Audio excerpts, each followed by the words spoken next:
What is up, guys? It's the Sound Alchemist, and I'm joined by the one, the only, the... nose-rubbing, mustache-having Gershwin.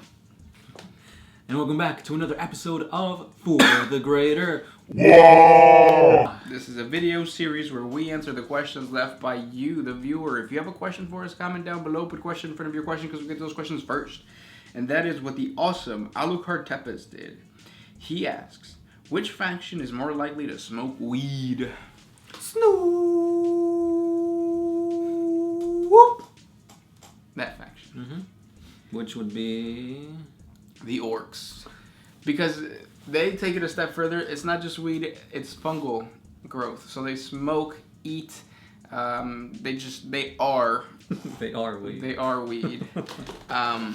We've talked about this before on the channel. Like there's something called an orc pie, and it's basically a hamburger made out of like every single component of the hamburger is made out of orc. Because an orc, the biology of an orc, it has meat, it has plants, it has fungus. So you can get your tomatoes, you can get your meat, you can get your lettuce, all from one orc.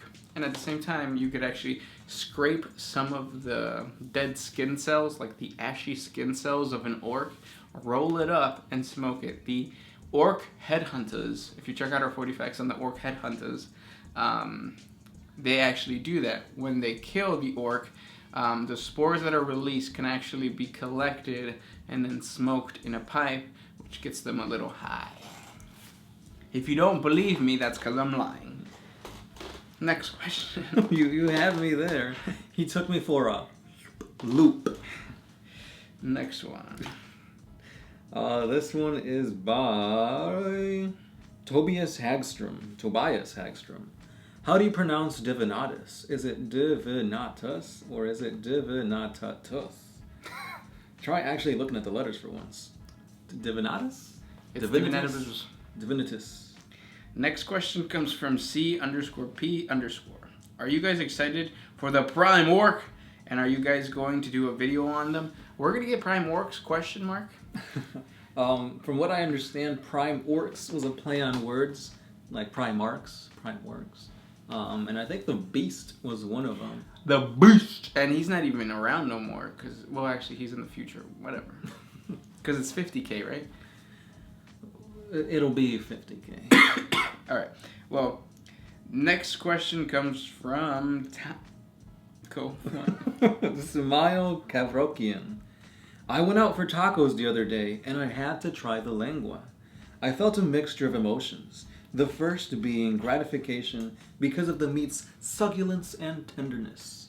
But the second was disgust because there was tongue upon my tongue, and I wasn't ready to get the buns. So, do you feel that these sensations pleased Slanesh? Very much so, especially if you enjoyed it. So for all those that don't know, lengua is a type of, it's just tongue. It's cow tongue, and you could actually get it in most Mexican restaurants, authentic Mexican restaurants. It's really delicious. It's, like you said, succulent. And tender. But yeah, definitely Slanesh would be pleased because, first of all, it's like you're Frenching a dead cow. Yeah. And then on top of it, you're ingesting it. Now you have to be careful because now you have consumed lengua, so you will crave lengua. And next time you go and kiss your wife and or girlfriend or boo thing, your partner, it's 2018, be whatever. Your dog, you're going to have the urge to just bite and yank the tongue out. Don't. It's illegal. Next question comes from Michael Howell.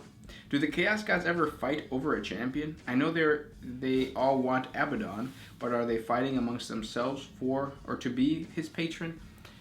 Kinda. Yeah, more or less. They like pull and then they tug. And then they just like yank. Release. Well, they gotta yank first. They yank. Some of them squeeze and twist and pull at the same time, but you know, it's all about turning him on. Mm-hmm. Yeah, they fight for Chaos Gods. I mean, Chaos Champions, but not to the extent that you think. I think more often than not, the champion wants the attention of the Chaos Gods. Right? Yeah. So, for example, what's his name? Bellicor. he was actually tricking the Chaos Gods. I don't know how, but he tricked the Chaos Gods to have all of them empower him. So now he's like this really super Chaos Undivided demon. You gotta think of the Chaos Gods as really hot chicks, and you're the champion. They're kind of interested in you, and you're kind of trying to like get with one of them, but at the same time you want all of them, and then you're just kind of like playing the field. But at the end of the day, they could toss you away at any moment, because that's what happens. That's just the way it is. Doo-doo-doo, doo-doo-doo, doo-doo-doo. And sadly, Granny is with Slaanesh now. Next one comes from Justin Likley. What happened in 20K? We don't speak about that. Yeah, next question. Bunny Hop. Question. How can the weaker races of 40K still survive with all these threats around them? Thanks, guys. Well, first you have to understand that the galaxy, the Milky Way galaxy, is enormous. There are places that are extremely isolated from even the Imperium within the Imperium, or within the Empire? It's not called the Empire. The Imperium? Yeah, but it's not. Is it like the Imperial Empire? Well, whatever. So it's isolated.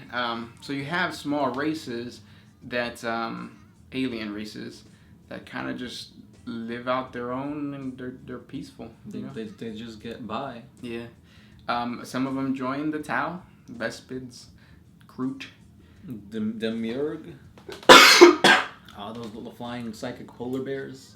Yeah, those are cool. Yeah. But yeah, basically the way to survive in 40K is to ally with somebody else. That way you get resources, you get technology, protection, and yeah. Just don't ally with the Dark Eldar or the Tyranids or the Orcs. Or anybody else, really. Yeah. You're gonna die. Mm-hmm. Even humanity. Yeah. Because they're just gonna backstab you. Next one. This one is by LaBang117. Can Primarchs be affected by humanity's belief in them? Kind of like the Emperor. No. Because that's kind of like saying they've got like... How do I put it? Well, because they're alive. Right. They're not like warped entities where they feed off of emotion, off of thoughts. Yeah. That kind of thing. Yep. Next one comes from David Lawson. Can you do a video about the Orcs in Power Armor and what they are about? You mean Ard Boys or Mega Knobs? I could do that for you. Matthew Bennett. Why is orc biology so effing weird? Also, is pee stored in the balls? Of an orc? I would think so. Because an orc doesn't pee or poo. So everything just gets stored in its sack. No, it releases sweat. We talked about this. So that's why orcs smell so bad. In the lore, it says that you will smell an orc before you could hear or see him because they stink so much. And that's because their sweat is how they poop. So imagine taking your poop and smearing it on your armpits. That's basically what that's what happens to the orcs. Now, to answer your question, what was this question? Is pee stored in the balls? That was his question? And why is orc biology so weird? Okay, so orc biology is so weird is because the old ones created them specifically to fight the Necrons. They wanted a race that didn't have to get trained. They were, as soon as they were born, they were ready to fight.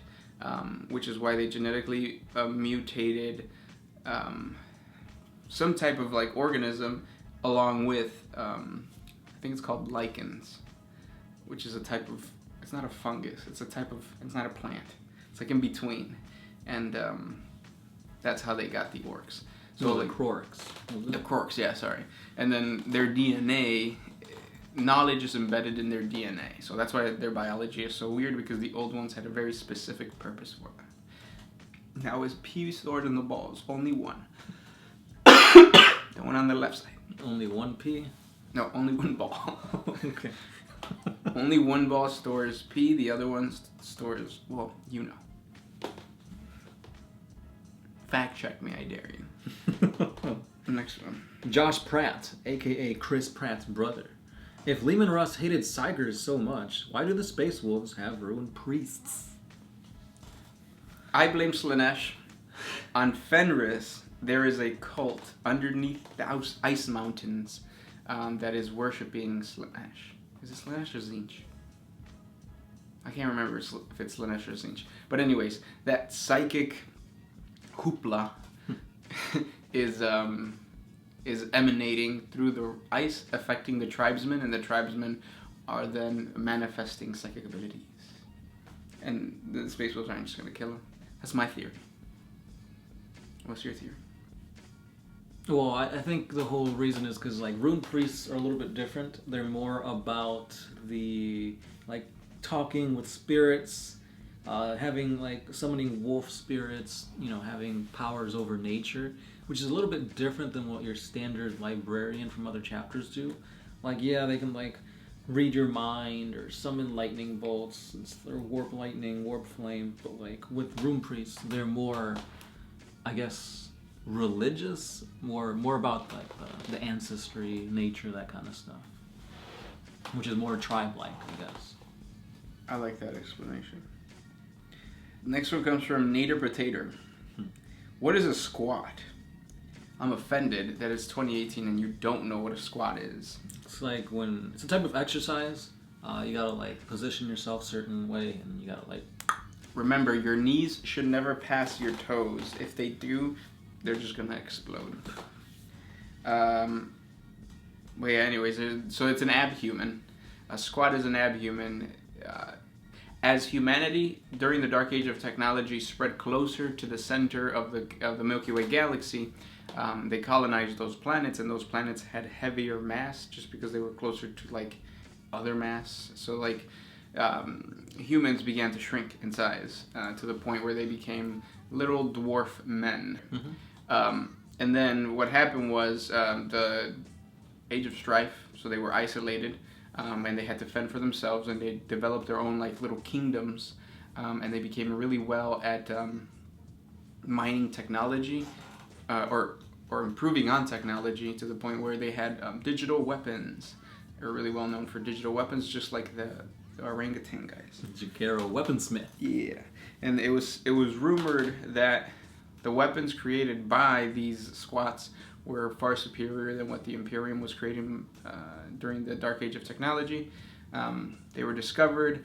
They weren't like brought into the Imperium, but then the Tyranids came and destroyed their worlds. I'm pretty sure that it's not canon anymore. Check out our 40 facts on the squats. It explains more. Yeah, because like some of it's not canon, but then you still have like squats. And, like you have squats in Necromunda. He's a bounty hunter. Yeah. So it's a little wishy-washy. Yeah. Last question. What you got? This one's by X-Ops Merc. When the Primaris Marines were shipped out to chapters, which chapters got the most? Probably the Ultramarines. Yeah, because I mean you got Gilliman, and they're like supposed to be boss. So, and like most Primaris, like the poster boys for 40K are obviously the Ultramarines, so it would make sense that Primaris would join them. True that. And I think that was the color scheme they chose when the Primaris were first revealed. Blue? The Ultramarine blue. Yeah. And those were the questions for today. Thank you for sending them our way. If you guys have more questions for us, simply comment down below. Put a question in front of your question because we get to those questions first. Don't forget, we have a Patreon. You can support us on Patreon. Because of Patreon, we are posting every 12 hours. So if you are a patron, thank you very much. If you want to become a patron, thank you very much. And if you can't, liking, commenting, just watching and listening to us helps us out. Basically, by you watching our videos, you are venerating us, and we are being manifested inside the warp as entities. Thank you. It's funny because when you said entities, I thought of like the letter N and then titties. Mm-hmm. Two T's. Slaanesh, you won't get me today. But yeah, that's all we got. As always, this is the Sound Alchemist. Gershwin. And we are out of here. Always